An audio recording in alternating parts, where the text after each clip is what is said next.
7ലേക്ക് എല്ലാവർക്കും സ്വാഗതം.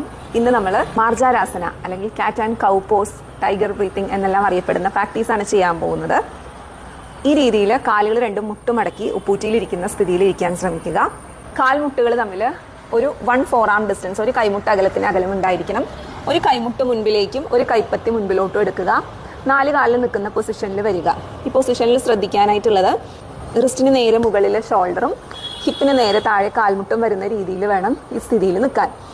ശ്വാസം എടുത്തുകൊണ്ട് തല മുകളിലോട്ടും നടുവ് താഴോട്ടും വളച്ചു കൊടുക്കുക.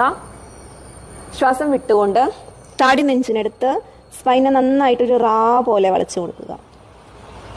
ഇൻഹേൽ ചെയ്തുകൊണ്ട് തല മുകളിലോട്ട്, എക്സേൽ ചെയ്തുകൊണ്ട് താടി നെഞ്ചിനടുത്തേക്ക്. റിപ്പീറ്റ് ചെയ്യുക.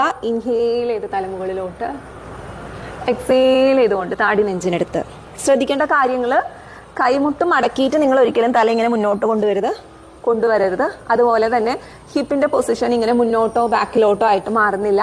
നിങ്ങളുടെ സ്പൈൻ, നിങ്ങളുടെ നടുവാണ് താഴേക്കും മുകളിലേക്കും വരുന്നത്. ഈ രീതിയിൽ നിങ്ങൾക്ക് 5 റൗണ്ട് റിപ്പീറ്റ് ചെയ്യാവുന്നതാണ്. അതുപോലെ തന്നെ ആ പൊസിഷൻ മെയിൻറ്റെയിൻ ചെയ്യുക. ശ്വാസം എടുത്ത് തല ഉയർത്തി സാധാരണ ശ്വസനത്തിൽ നോർമൽ ബ്രീത്തിങ് മെയിൻറ്റെയിൻ ചെയ്യാം. അതേപോലെ ശ്വാസം വിട്ടുകൊണ്ട് സാധാരണ ശ്വസനത്തിൽ മെയിൻറ്റെയിൻ ചെയ്യാം. കഴിഞ്ഞാൽ ശശാങ്കാസനയിലാണ് റിലാക്സ് ചെയ്യുന്നത്. ഉപ്പൂറ്റിയിലിരിക്കുക, കൈ മുന്നോട്ട് നീട്ടി തല മുന്നോട്ട് കുനിച്ച് റിലാക്സ് ചെയ്യുക.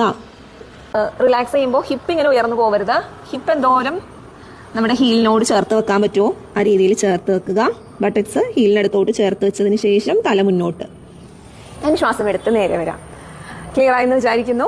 നമ്മൾ ചെയ്യുന്നത് മാർജാരാസന അല്ലെങ്കിൽ കാറ്റ് ആൻഡ് കൗ പോസ് ആണ്. ബാക്ക് പെയിൻ ഒക്കെ ഉള്ളവരാണെങ്കിൽ വളരെ എഫക്റ്റീവ് ആയിട്ടുള്ള ഒരു പ്രാക്ടീസ് ആണ്. ബാക്ക് മസിലിന് സ്ട്രെങ്തൻ ചെയ്യാനായിട്ട് വളരെ ഉപകാരപ്രദമാണ്. എല്ലാവരും ചെയ്തു നോക്കുക.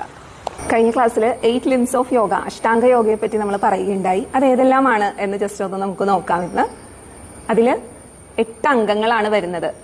അത് യമം, നിയമം, ആസനം, പ്രാണായാമം, പ്രത്യാഹാരം, ധാരണ, ധ്യാന, സമാധി.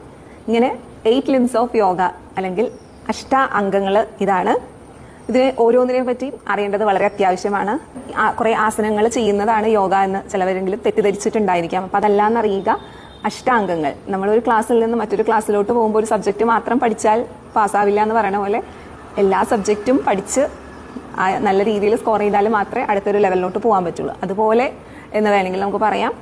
അതിനെപ്പറ്റി കൂടുതലായിട്ട് നമുക്ക് വരുന്ന വീഡിയോസിൽ കേൾക്കാം.